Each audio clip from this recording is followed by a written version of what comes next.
Welcome back, everybody. In this video, we'll talk a little bit about heterogeneous equilibria and what not to include in the equilibrium constant expression, as well as we'll discuss how do we even know if our reaction is at dynamic equilibrium by utilizing what's called the reaction quotient. All right, so what do I even mean by heterogeneous equilibria? Well, that's reactions involving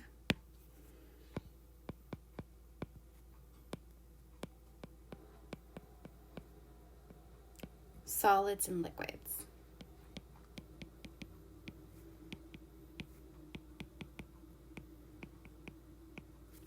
So for example, let's say we have carbon monoxide to produce carbon dioxide plus carbon solid. Well, since this carbon here is a solid, we wouldn't include it in the equilibrium constant expression. And so K would be equal to the concentration, if we're working in concentration units, of carbon dioxide over the concentration of carbon monoxide to the second power. So solids and liquids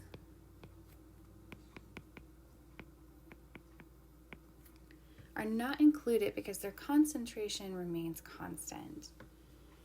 And we're going to see this quite a bit when we begin to work with weak acids and weak bases, where water is very common, right? We're working in aqueous systems here. So let's say if you had carbon dioxide plus water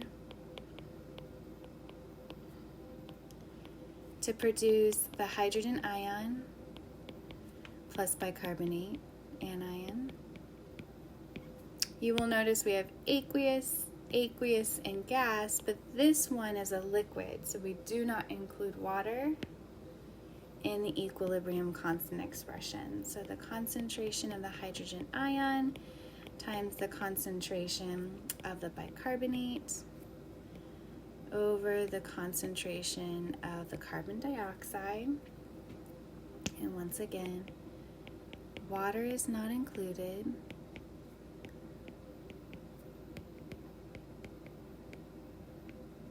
Because it is a liquid.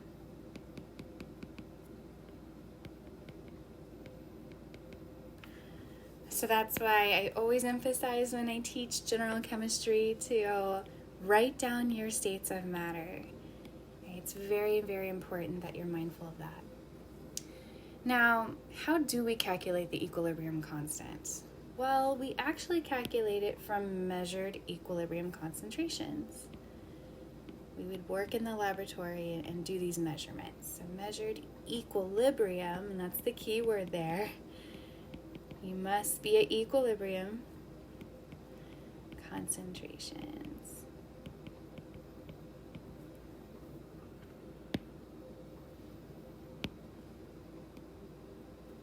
All right, so let's say, for example, we have A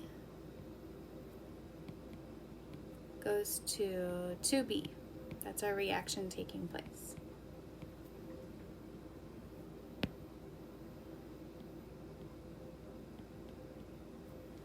And we write down the initial concentrations. We know what we put in our beaker. So we're saying, okay, well, I put in my beaker 1 molar of reactant A and nothing of B. And we know over time these reactions, especially when they're at equilibrium like this, change, right?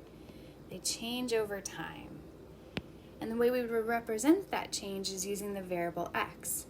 And remember, when it comes to change, we have to look at the stoichiometric coefficients.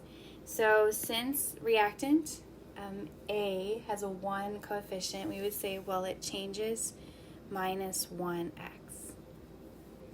Right, it's decreasing over time. And then product B is producing twice as fast. So then we say that's a plus 2x. Right, so make sure you feel comfortable deriving this. That it's just based on the change over time. And there we go. And then eventually our reaction will reach equilibrium.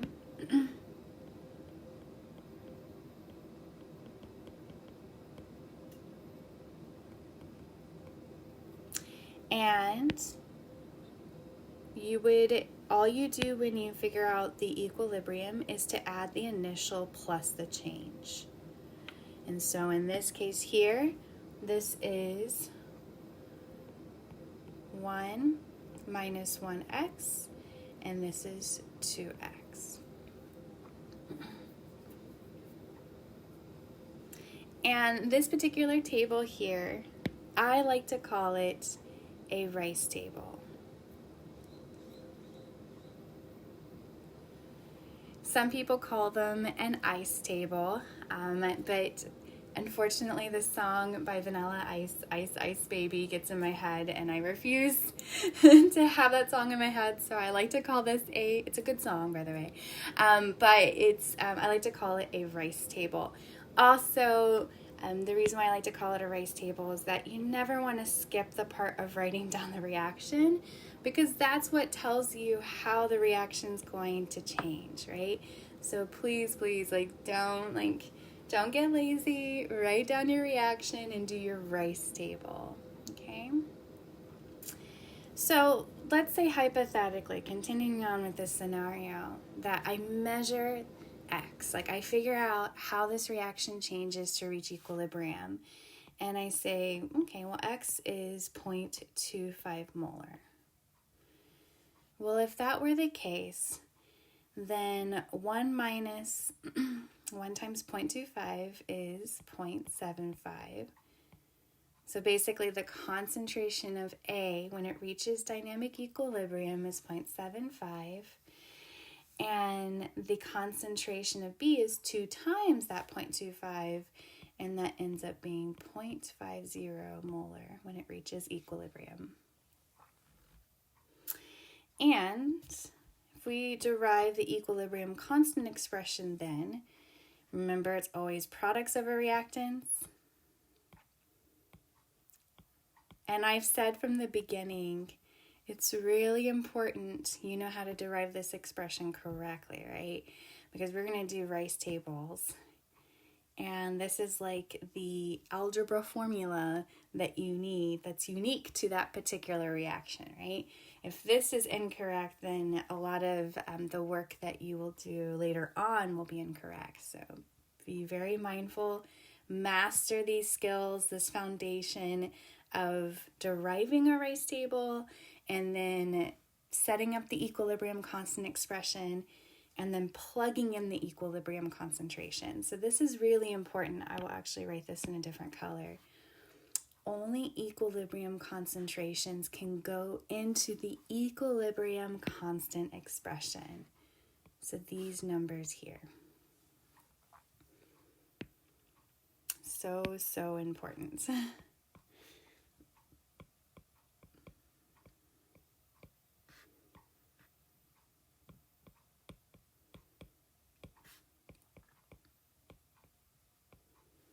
And I get 0.33 when I plug that in, and that tells me that this particular reaction favors reactants because it's less than 1.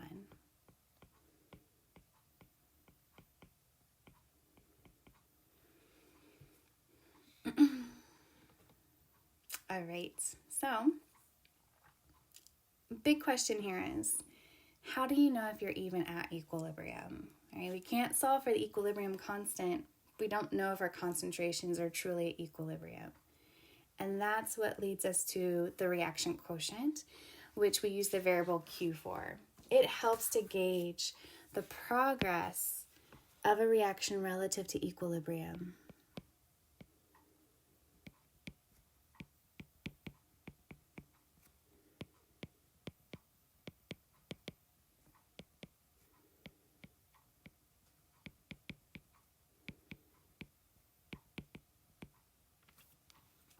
So let's look at this hypothetical scenario. We're going to assume all the reactants and products are gases, for example, or aqueous. Either one can be included into an equilibrium constant expression or a reaction quotient expression. So to calculate Q, and then once again, just like with K, we need to know, are we doing this in concentration units? Are we doing this in partial pressure? So I'm going to first do it in concentration. It's still products over reactants.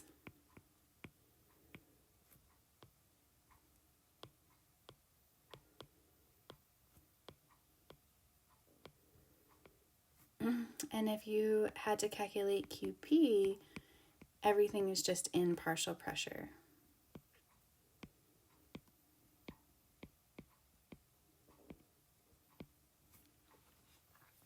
Now students look at this and they were like, what is going on here? This looks just like K. But what did I say was really critical for you to solve for the equilibrium constant? What did these concentrations have to be in?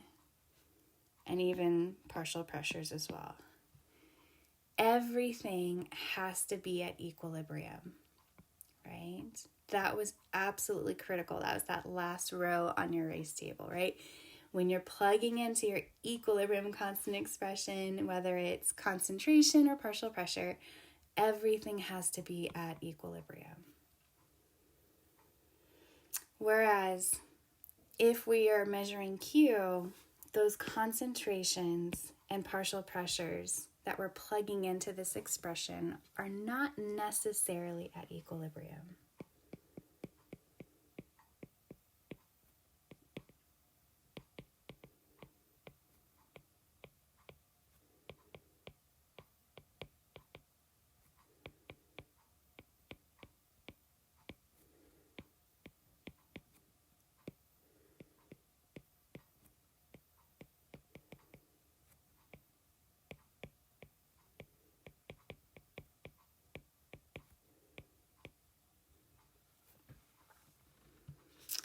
And so what happens here is that, let's say you're running an experiment in the laboratory and you want to see if you're actually at equilibrium, right? You take an aliquot out. What I mean by an aliquot, if it's in a solution, then you just take a pipette or a syringe and you pull out a little bit and you measure it, right? You may use, for example, a UV vis spectrophotometer and measure the absorbance, and then you can determine concentration of there using a standard curve. If your substance, if you can measure the absorbance of that using the UV vis. So just as an example there, right? We can measure a reaction's progress over time in the laboratory. So let's see how that helps us here looking at this graph.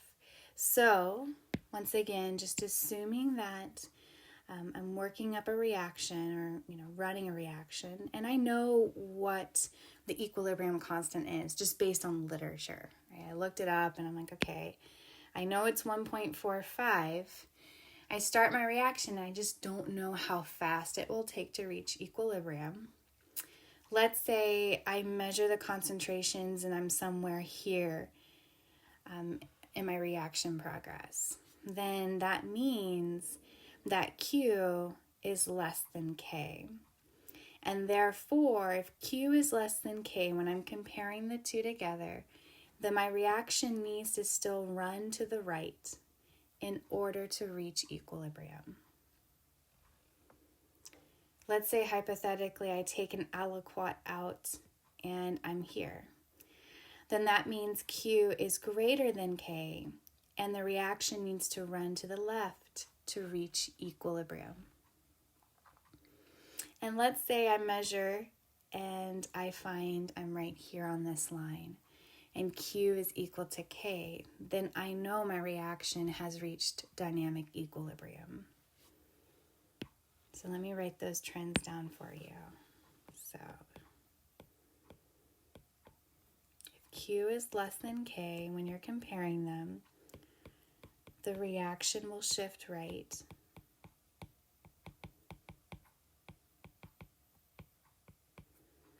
If Q is greater than K, the reaction will shift left.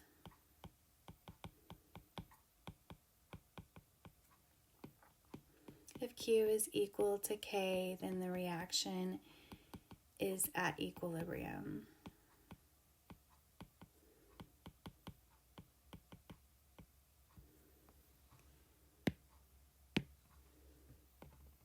There you go. So let's work an example problem together so you can see how we can use this information to allow us to determine if we are at equilibrium or not. And if we're not at equilibrium, then where does the reaction need to proceed? That's the goal here, and that's how Q helps us in this context. All right, so we have nitrogen dioxide in equilibrium with dinitrogen tetraoxide here, and we are given the Kp of 6.7. So always be mindful, what are we looking at here, right? We are also given that we have a 2.25 liter, so volume, that's the container. We're working with gases here, right? So we have the volume of the container with this number of moles of nitrogen dioxide and this number of moles of dinitrogen tetraoxide, and at 298 Kelvin. So I'm just highlighting all the data to pull it out of the problem here. Now the question is asking, is the reaction at equilibrium? And students always ask me, Dr. Ferris, like, how do I know, if I'm actually at equilibrium or not, right? And how do I know when I need to calculate Q? Because you're going to see with this unit, there's a lot of different problems and we have to approach them in different ways. And so at the end, when they're practicing their homeworks, studying for the assessments, they're just like, when do I calculate Q? Because you don't always need to calculate Q. And so my suggestion is to always look at what the problem is asking here. And if you see that the problem's asking you, is the reaction at equilibrium? And if not, what direction does it proceed? Then you know that's your biggest clue to calculate Q.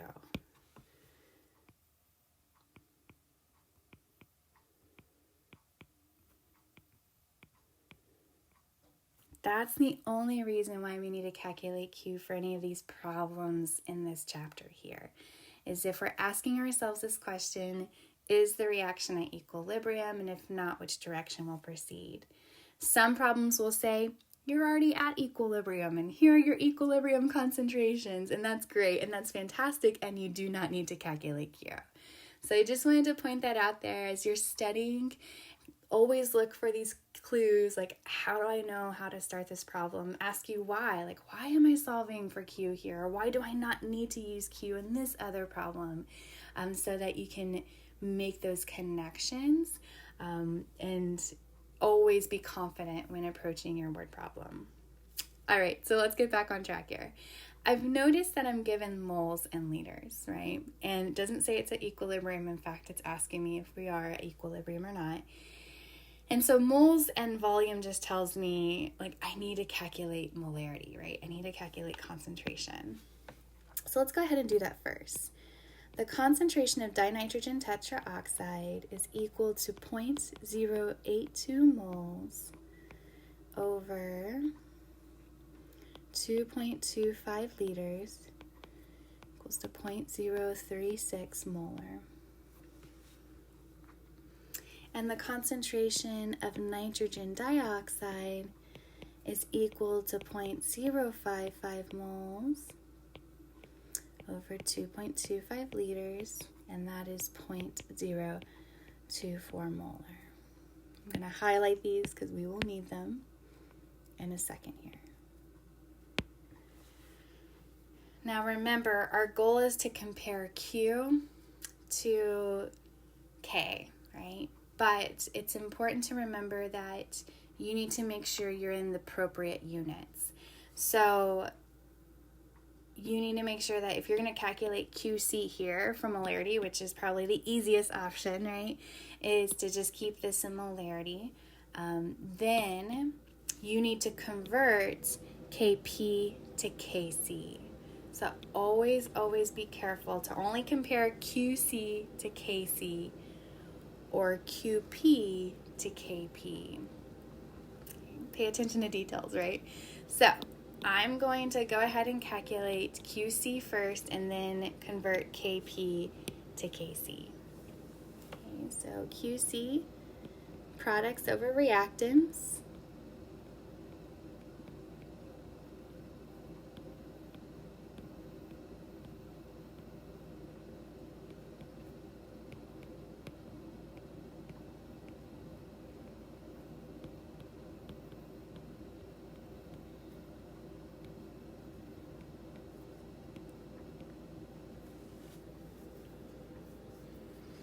And I want to convert Kc to Kp. Remember from a previous video, I showed the relationship between Kc and Kp.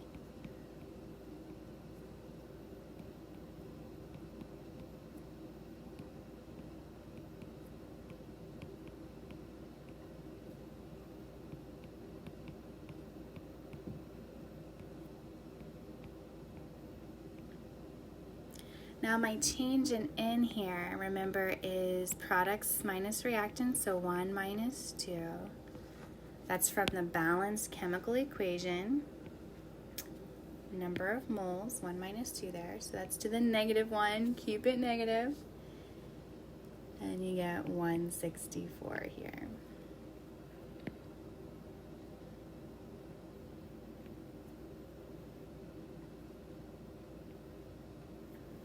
Alright, so now we can compare QC to KC, and we see that QC is less than KC, so which direction will the reaction need to shift? Excellent, the reaction will shift. Still needs to shift to the right to reach equilibrium.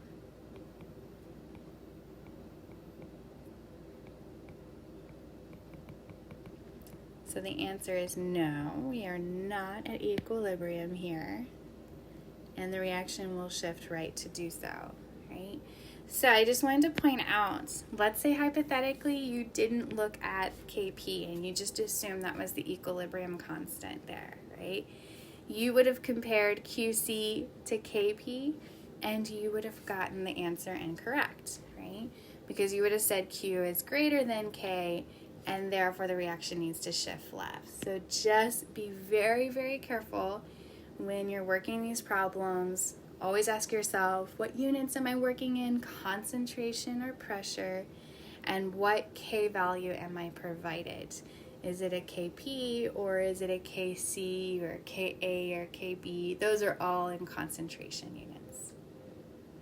All right, so I hope this lecture helped you to understand better why you need to use Q and when to use Q. It's always allowing you to determine if you are at equilibrium or not, and if you're not, which direction will that reaction proceed. Thank you all for watching, and I'll see you next time.